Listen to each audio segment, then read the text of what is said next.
2023년 새날입니다. 올 한 해도 하나님의 신령한 복을 많이 받으시는 한 해가 되기를 소원합니다. 아마도 2022년에 있었던 어려운 일들은 2023년에 해결되실 겁니다. 이런 기쁜 마음과 긍정의 생각으로 하나님을 찾는다면 2023년도 여러분의 해가 될 것이라 확신합니다. 믿음과 신앙 잃지 말고 함께 나아갔으면 좋겠습니다. 함께 기도하겠습니다. 하나님 감사합니다. 저희로 2023년 새해를 또 허락해 주셨습니다. 2023년에는 같은 실수를 하지 않는 해가 되기를 소원합니다.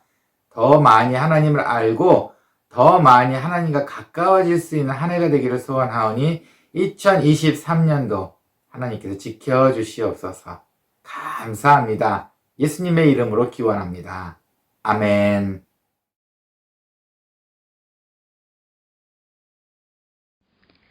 지금은 너희가 근심하나 내가 다시 너희를 보리니 너희 마음이 기쁠 것이요 너희 기쁨을 빼앗는 자가 없으리라.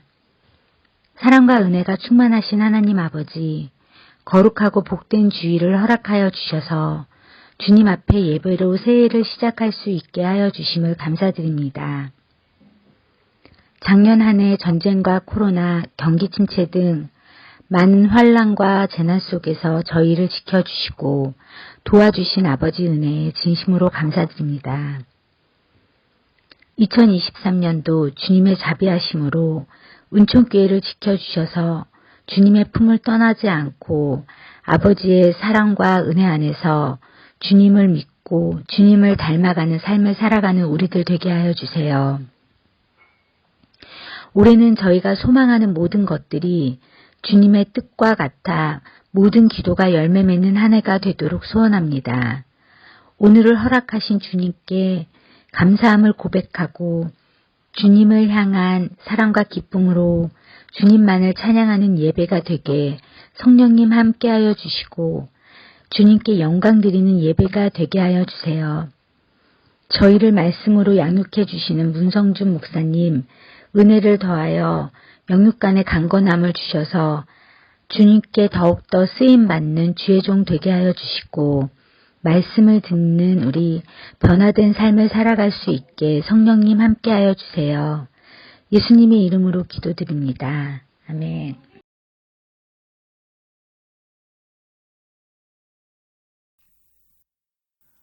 나는 전능하신 아버지 하나님 천지의 창조주를 믿습니다. 나는 그의 유일하신 아들 우리 주 예수 그리스도를 믿습니다. 그는 성령으로 잉태되어 동정녀 마리아에게서 나시고 본디오 빌라도에게 고난을 받아 십자가에 못 박혀 죽으시고 장사된 지 사흘 만에 죽은 자 가운데서 다시 살아나셨으며 하늘에 오르시어 전능하신 아버지 하나님 우편에 앉아 계시다가 거기로부터 살아있는 자와 죽은 자를 심판하러 오십니다. 나는 성령을 믿으며 거룩한 공교회와 성도의 교제와 죄를 용서받는 것과 몸의 부활과 영생을 믿습니다. 아멘.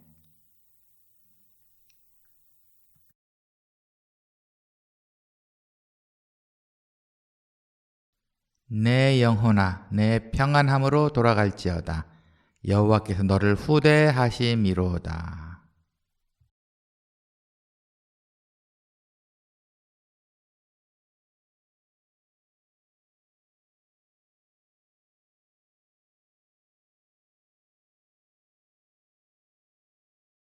한 주간 평안하셨습니까? 2023년 새날 새 시작입니다. 어떠세요? 좀 기대가 되십니까? 2022년에 있었던 일은 이제는 잊읍시다. 좋은 것만 생각하시고 2023년에 있어서는 또 기쁜 마음으로 다시 한번 리셋하는 마음으로 전진하셨으면 좋겠습니다. 오늘은 은총교회 2023년의 표어를 한번 정해서 설교를 하려고 합니다. 이번에 정한 표어는 마음의 평안함을 누리는 교회로 결정을 했습니다. 표 구절은 시편 116편 7절 말씀이에요. 내 영혼아 내 평안함으로 돌아갈지어다. 여호와께서 너를 후대하심이로다. 네, 세상이 각박해지는 건 사실인 것 같습니다. 아마도 빠르면 뭐 하루 안에도 여러 번 뭐 분노를 하는 경우도 많죠. 평안함 없이. 뭐 어떤 분들은 뭐 일주일에 한 번 정도, 한 달에 한 번 정도, 네, 뭐 이렇게 평안함을 잃고 분노를 하시는 경우가 많은 것 같습니다. 살면서 분노를 안 하면서 사는 것도 참 쉽지 않은 것 같아요. 하지만 어떤 분들은 분노를 하고 또 그걸로 그냥 끝나는 분도 계시지만 어떤 분들은 또 오랜 기간 그 분노를 가지고 사시는 분들도 계십니다. 그러다 보니 교회 안에서는 이것보다는 이제 마음의 평안함을 누리는 교회가 되셨으면 좋겠다는 마음에 이렇게 표를 결정했습니다. 누구든지, 어느 분이시든지, 어느 교회를 가시든지 이런 평안함을 잃지 않으셨으면 좋겠습니다. 그래서 이번에 결정한 표예요. 마음의 평안함을 누리는 교회. 네, 오늘 말씀 10편 16, 116편의 7절 말씀. 내 영혼아 내 평안함으로 돌아갈지어다. 여호와께서 너를 후대하심이로다. 이 말씀은 좀 재미있는 것 같아요. 물론 시적인 표현인 거는 압니다. 시편에 있기 때문에. 하지만 나를 너라고 표현을 하는 것도 좀 재미있지 않습니까? 자, 들어봐봐. 내 영혼아, 너가 평안함으로 돌아가게 되면 여호와께서 너를 후대해 주실 것이야. 나를 1인칭인 나와 2인칭인 너로 나누었습니다. 왜 이렇게 재밌는 표현을 썼을까요? 이렇게들 해석을 합니다. 어쩌면 머리와 마음과 머리의 분리된 마음을 이렇게 해석하지 않았을까 생각이 듭니다. 예를 들어서 마음이 머리에게 이야기를 합니다. 자, 머리야, 네가 평안함을 찾아야 돼. 그렇지 않으면 하나님께서 너를 후대하지 않을 거야. 아니면 거꾸로 머리가 마음에게, 자, 마음아, 너 마음을 평안하게 가져. 그러면 하나님께서 너를 후대해 주실 거야. 스스로에게 이렇게 다짐하는 이야기인 것 같습니다. 네, 그럼 여기서 말하는 평안함이란 뭘까요? 평안함이란 도대체 어떤 것을 평안함이라고 할까요? 여기서 말하는 평안함은 그 외적으로 보이는 평안함은 아닙니다. 당연히 내적인 평안함을 말하는 겁니다. 어떤 사람은 무조건 바빠 보이고 정말 분주해 보이지만 마음이 평안한 사람이 있을 수 있습니다. 또 어떤 사람은 겉으로 보기엔 너무나 평안하고 무난해 보이지만 속으로는 불행한 사람이 있을 수 있어요. 네, 그럼 여기서 말하는 평안함이란 무엇일까요? 일단은 언어적인 표현을 봤을 때는 신약에서는 에이레네라는 말을 씁니다. 정말 평화, 피스라는 평화예요. 구약에서는 샬롬이라는 말을 씁니다. 역시 같은 뜻입니다. 평화입니다. 겉으로 보이는 평화가 아니고 바로 내적인 평화를 말하고 있습니다.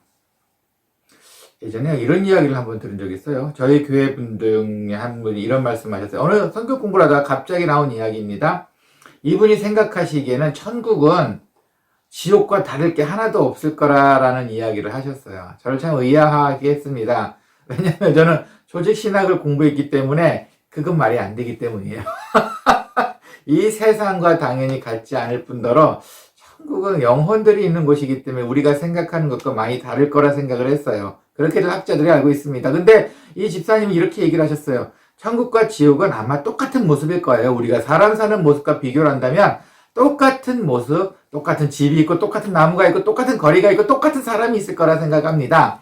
하지만 천국은 어딘가 모르게 마음이 편안한 모습이라면 지옥은 어딘가 모르게 마음이 불편하고 힘든 것이 지옥일 것 같아요 라고 말씀하셨습니다.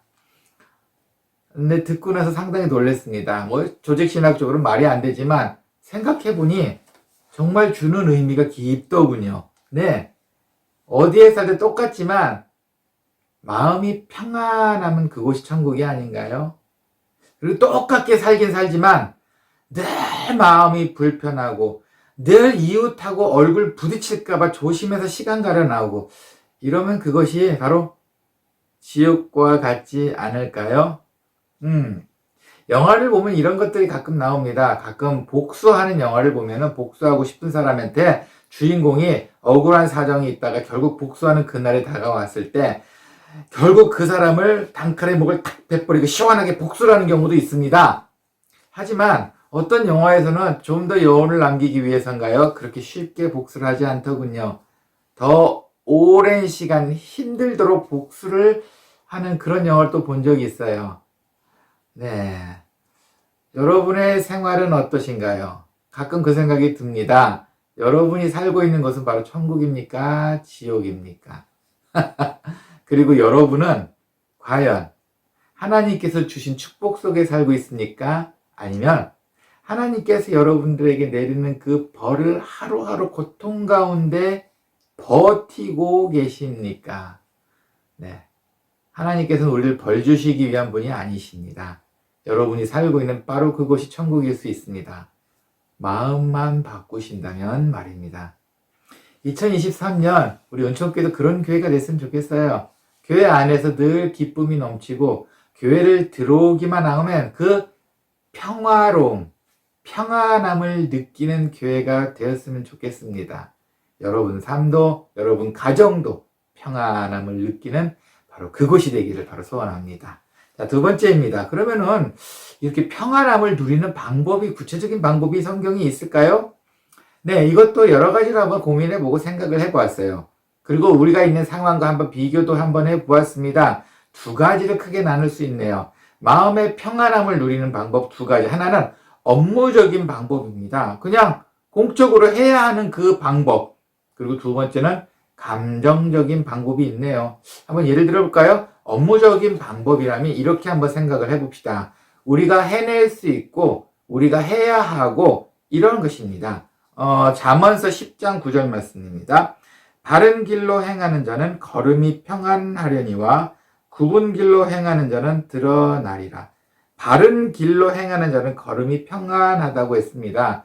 원리 원칙대로 하라는 얘기예요. 하라는 것만 하라는 겁니다. 그럼 여러분 업무상에서 해야 할 그 부분에서 트러블이 없고 문제 일으킬 것이 없다는 겁니다. 시편 119편 165절 말씀도 주의 법을 사랑하는 자에게는 큰 평안이 있으니 그들에게 장애물이 없으리이다.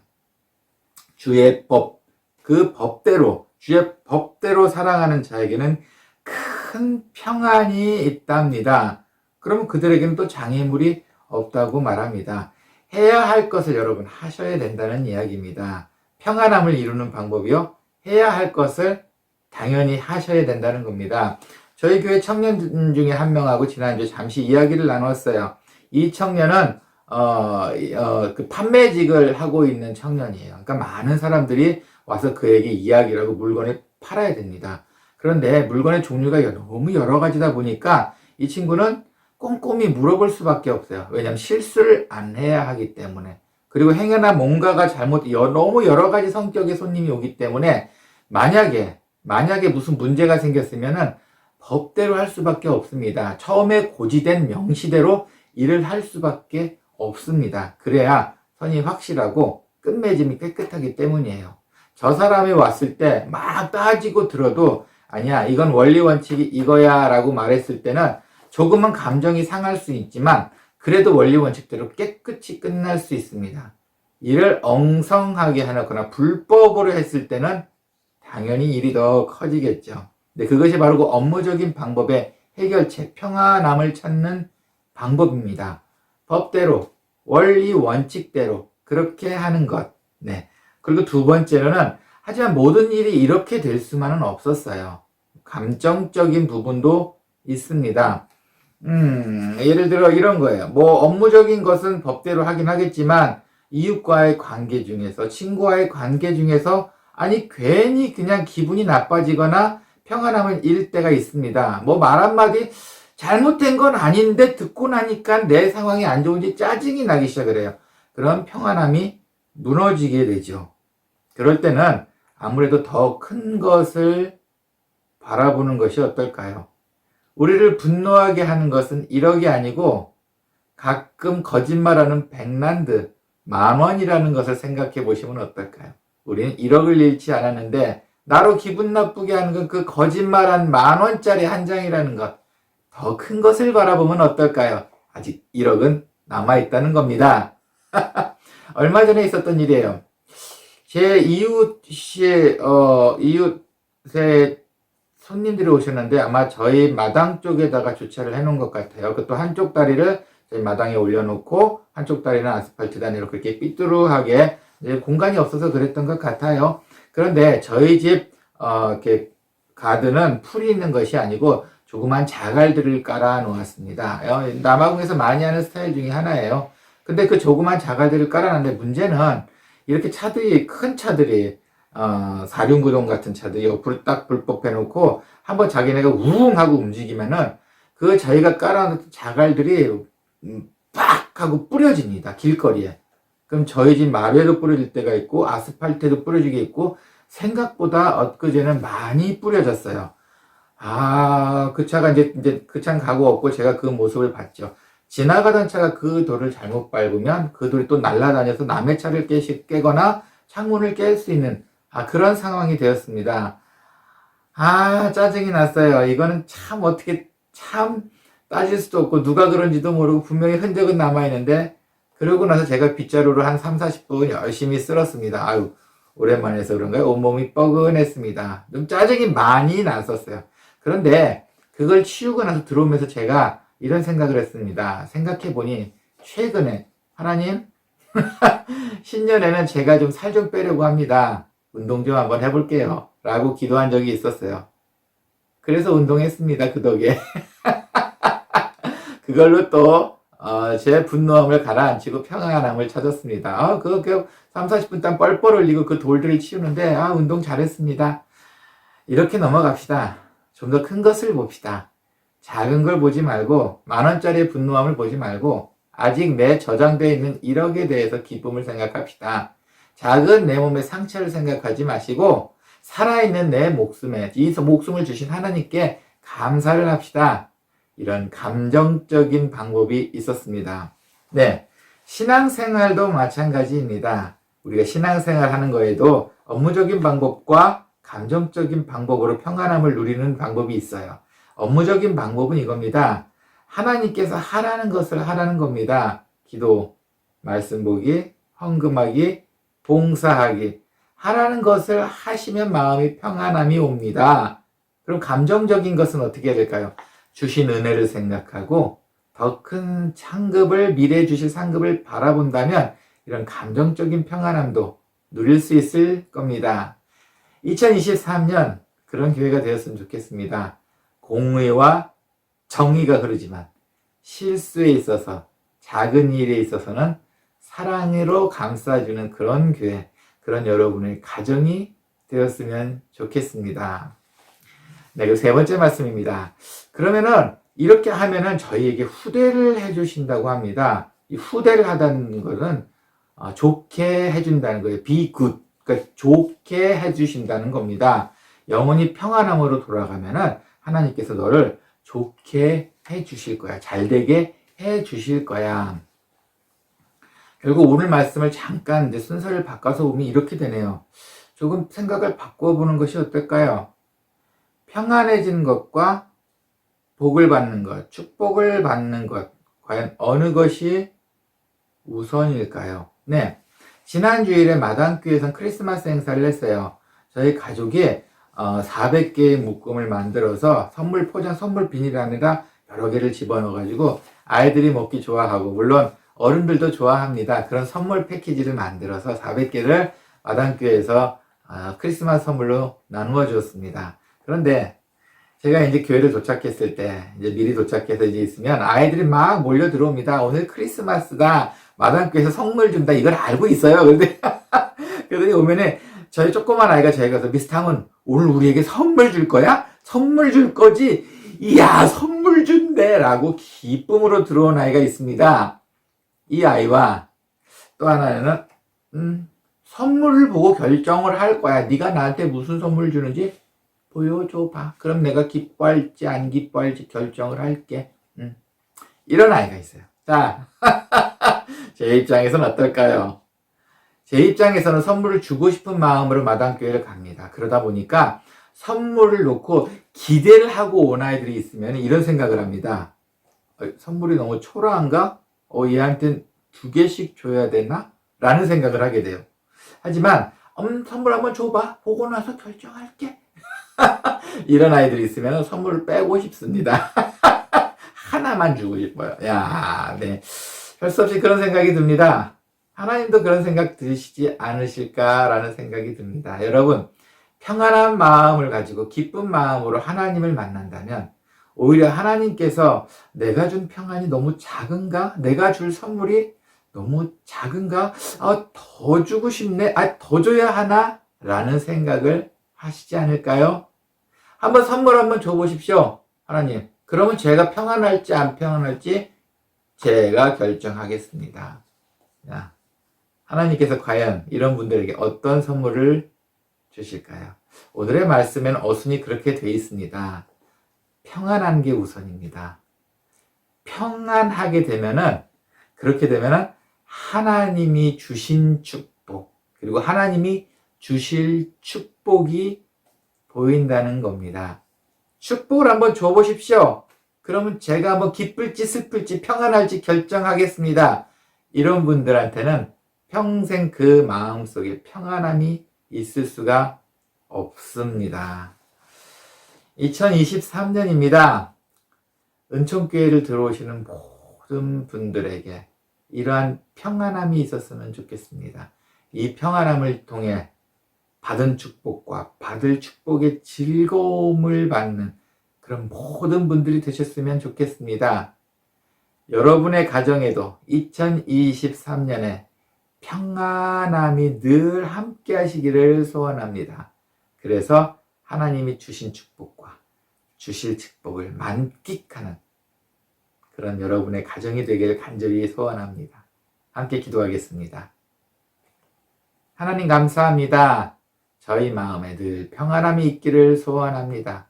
때로는 저희 스스로가 조절할 수 없어서 분노에 쌓여 있을 때도 있지만 내가 내 자신에게 말하듯이 평안함을 누릴 수 있도록 하나님께서 힘주시고 지혜를 주시옵소서. 그로 인해 더 많이 하나님의 사랑을 알기를 소원하오니 하나님 저희에게 인내의 힘과 하나님의 마음을 읽을 수 있는 지혜를 허락해 주시옵소서. 2023년도 주님께 맡깁니다. 이제 무슨 일이 있을지 두렵기도 합니다. 하지만 주님께서 주신 삶의 기회가 늘 평안함 속에서 기쁨 속에서 주님의 사랑이 차고 넘칠 수 있도록 함께 해주시옵소서. 주님 2023년도 감사합니다. 예수님의 이름으로 기도합니다. 아멘.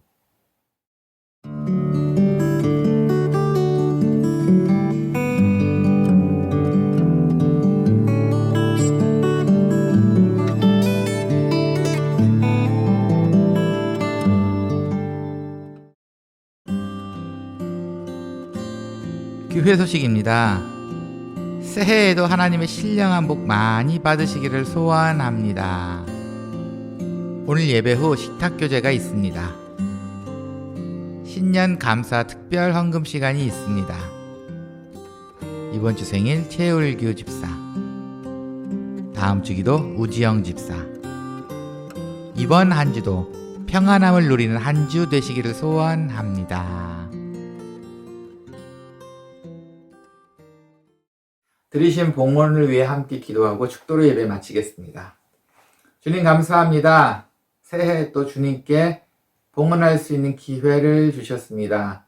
2023년에는 주님께 감사를 드리는 봉헌의 시간이, 봉헌의 양이 더 많아질 수 있도록 축복해 주시옵고, 이 귀한 봉헌이 쓰이는 곳곳마다 오병이의 기적이 일어나 그리스도의 향기가 풍길 수 있도록 함께 하여 주시옵소서.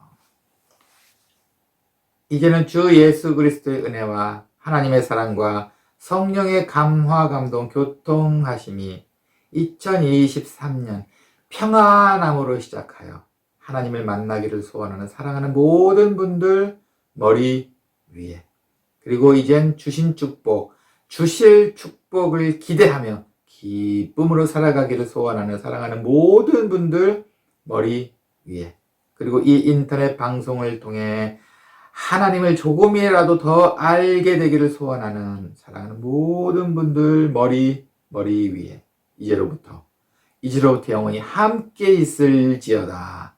아멘.